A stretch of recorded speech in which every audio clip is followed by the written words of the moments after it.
coursework. And how would the instructor know that what has been incorporated really works in this case? How would the instructor know? Any thoughts? How would the instructor know what I have done in my coursework for the nurses really work? How would she know, or would he know? Yeah, okay, but directly, if you were my students, you were all nurses, I'll ask for your feedback. Okay, so this is one way. How? Like this, or in what way? When you said that asking for feedback. Huh? Okay, questionnaire would be one way. And what others? Questionnaire and ask them to fill out the questionnaire. What about others? What else? Interview. I can ask them questions, sit down with them and interview them. What else? Questionnaire, interview. What else? Who? Ask who to reflect.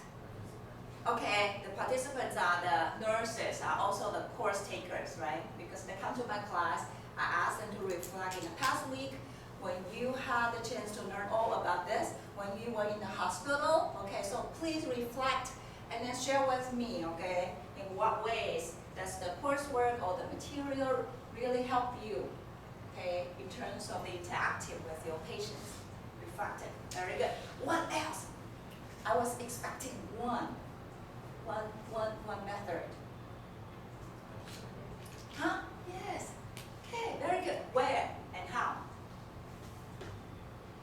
Where and how? She said observation. Good. Where and how?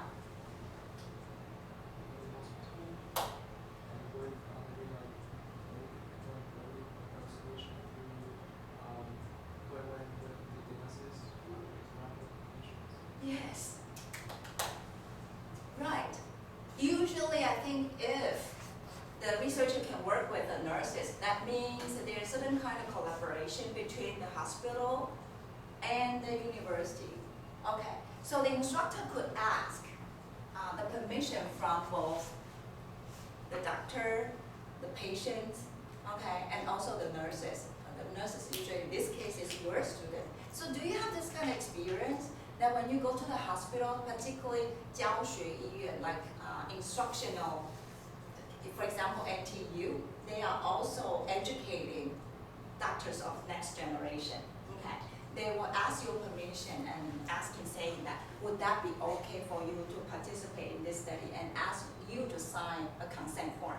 Do you have this kind of experience? Maybe I'm old, so they feel like I have all kinds of issues. All right.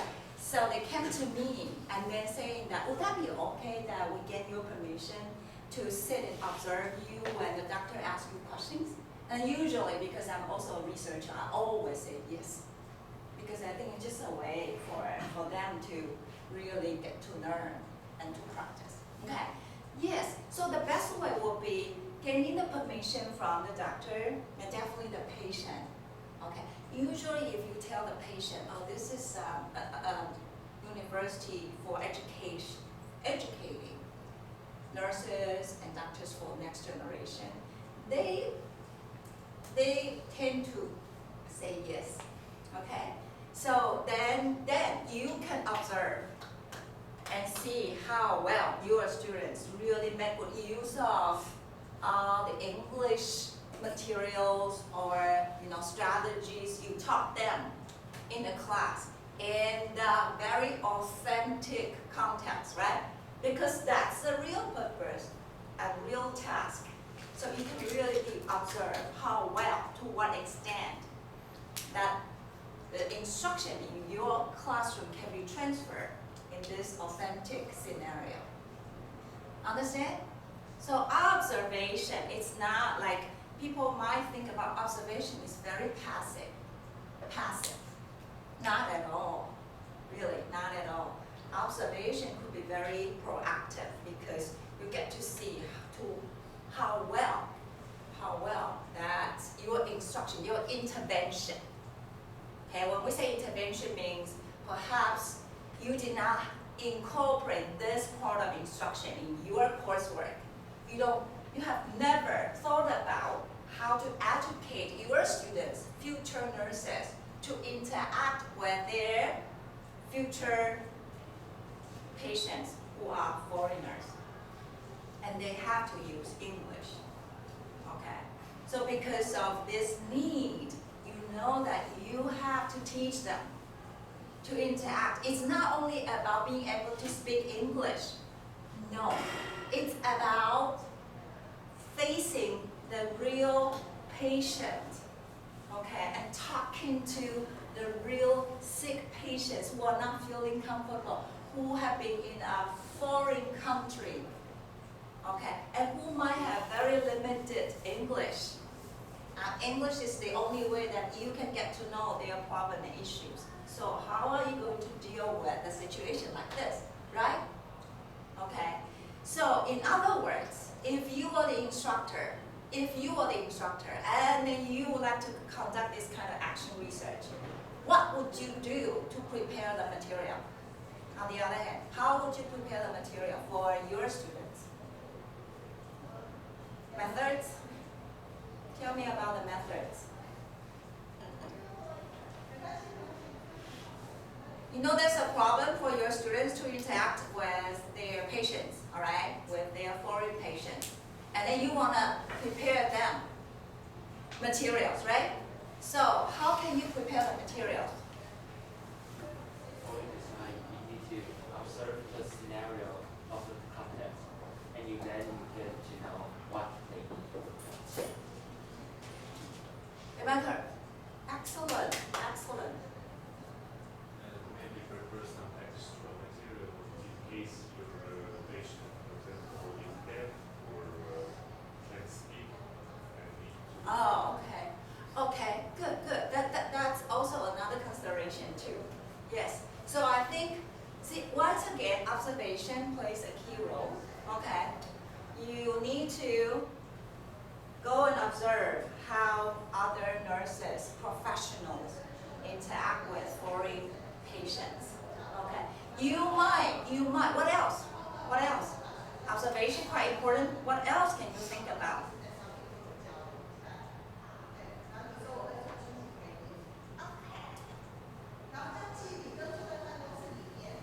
What else can we think about too?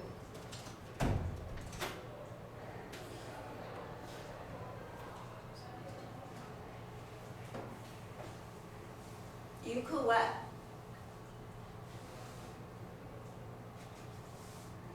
Okay, just think about if you are the teacher, you need to teach somebody. I'm spending time with you now about this is because later on I'll give you time, right? To think about what kind of action research you would like to have. You also need to think about, so then where can you come up with the materials? Okay, yeah. And how are you going to collect the data to know the materials really works? Okay, so what else? Observation. Okay, that's good. What else? Usually one method is simply probably not that sufficient yet. What else can you think about to help you prepare better materials? Survey. Yeah, why not? You can still do survey. With whom? Students.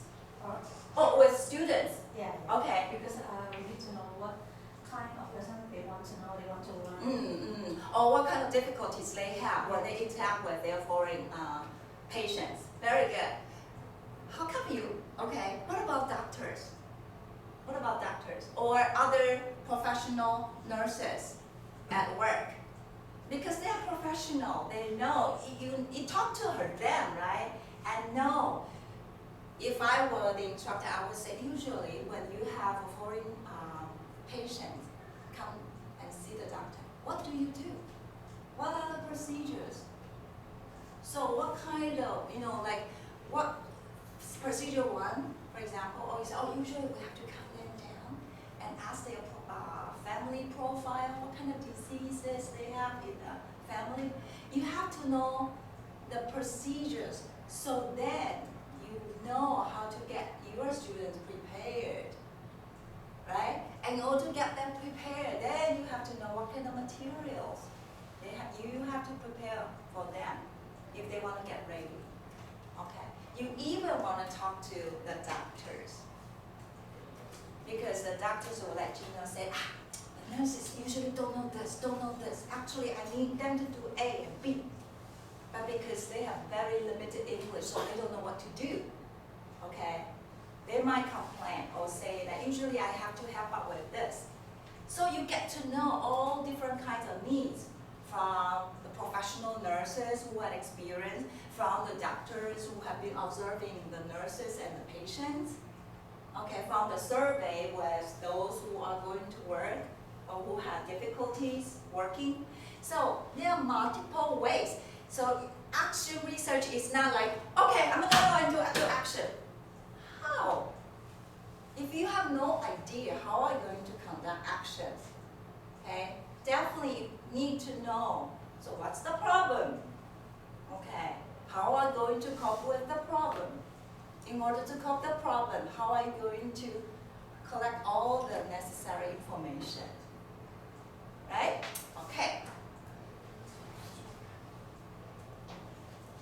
So once again, for those who are able to read Chinese, okay, last time I mentioned about this database. Do you still remember? This database is 华语线上图书馆, right? So it's a database for those who could read both Chinese and English. Okay. So this is not only for the written language, is also in English too, but the context usually is in Taiwan. So you will get to know what action research has been conducted in the context of Taiwan across all the educational levels, okay, elementary, secondary, and university. Okay, so don't think because this is a Chinese database, all the papers will be written in Chinese. No, okay, they will also be written in English too, and actually most of the time, lots of action research written in English. So again, not only for local students, for international students, if you are curious about what kind of action research that have been conducted here in Taiwan, you can also take a look. Okay, so another material, source of material for you. So once again, as I have just described to you, action research is to make immediate changes. Okay, so let's take a look at these two terms, action research. Okay, before this week, we have been talking a lot about research. So researchers coming in and try to understand the problem and issues. You are not in charge of solving the problem if you identify any issues, because you are researchers. You look at yourself as a person who come in and then try to understand an issue that you would like to understand. Okay. However, action research, in this case in applied linguistics, a lot of times researchers are also classroom teachers. They have double roles. They are not only the researchers for research, they are also teachers. So as a teacher, after you know the problem, there's always a next step. The next step is, so could I really do something in my own classroom? Can I take some actions to respond, to deal with the issues and problems that I have found in my research? Okay, that's why we have this action research. It's not only limited to classroom. Think about lots of contexts. If it's in marketing, if you figure out, this is the problem, why you spend so much time and money, try to market something, but it doesn't work. You conduct some research to understand why it doesn't work. After you know the reasons, then you have to figure out some strategies, okay, to make it work. That's also considered action research because you put these two together. Okay? Yeah. All right.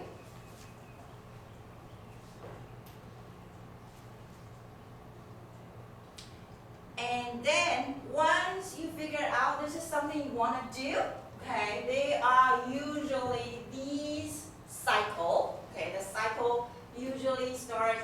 Where do you think we can start the cycle? 4 stage, like planning, action, observation, and reflection. Where do you think we usually start with the cycle? Huh? Where? Planning?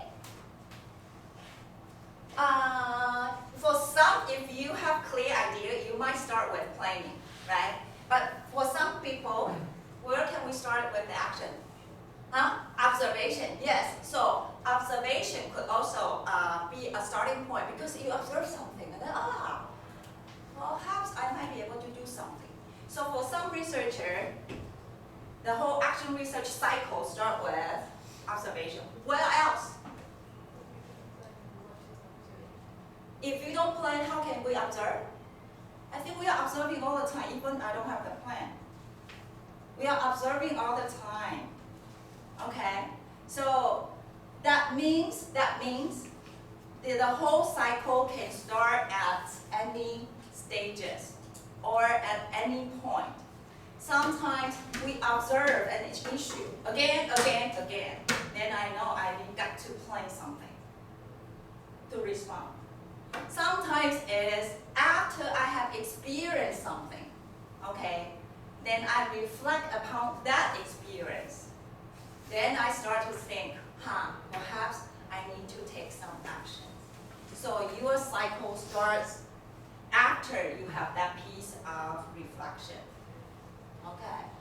Sometimes it's right after your action because you took the action and then you feel like, how come it doesn't work?